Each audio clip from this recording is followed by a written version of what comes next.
Hey, good morning. It has come up several times for me in the last few weeks in coaching conversations around whether or not emotions are good or bad things.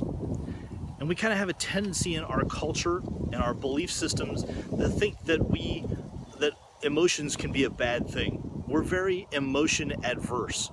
They make things complicated, they make things messy, and we try to stay away from them or separate them from as much of our conversations, our decisions, and how we view ourselves in the world as possible. And that makes things more complicated. Because by separating ourselves out into thinking about whether emotions are good or bad or not, we create a disconnect between being able to actually feel those emotions. One of the conversations I had looked at emotions in terms of the check engine light coming on the engine on your car, the emotion being the indicator that something was wrong.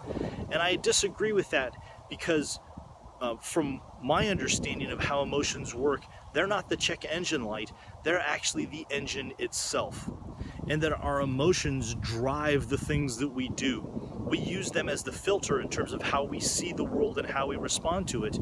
And by believing that they're bad, we create a dilemma for ourselves where we're unable to resolve specific situations. So, in my mind, emotions are not a good or bad thing, they just are emotions. And trying to delineate whether anger is good or bad becomes a problem for us. There are instances where it is healthy to be angry at the injustice of a situation.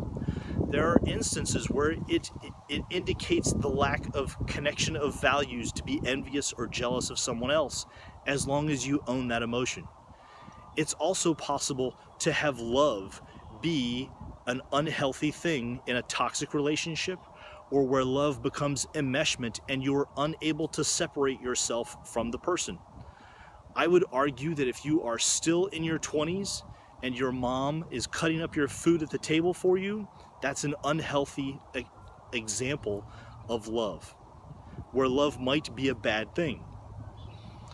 With all of that, whether emotions can be good or bad or not, I would say no. And that it's possible for emotions to be unhealthy if they're too extreme, or it is the wrong application at the wrong time, but that emotions aren't good or bad. So what does that mean for you? If emotions are an indicator or they're an engine, how are you being driven forward?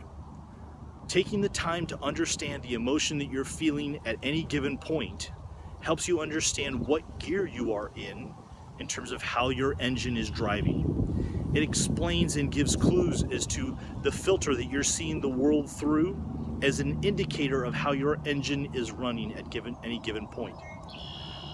My request is to consider the mindset, the philosophy that emotions are not good or bad, and to look at how you can use the specific emotion you're feeling at any point to indicate where you need to go next in a conflict, in a goal setting, in being motivated, in being accountable, and that will allow you to have some connection between your thoughts and your emotions so that you are able to understand why you're feeling what you're feeling and be able to make better decisions.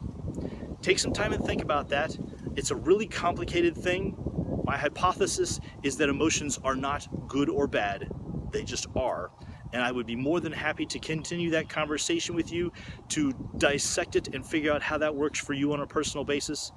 In the meantime, I'm John Rhoads, and I hope that you're able to find purpose and meaning in your daily life.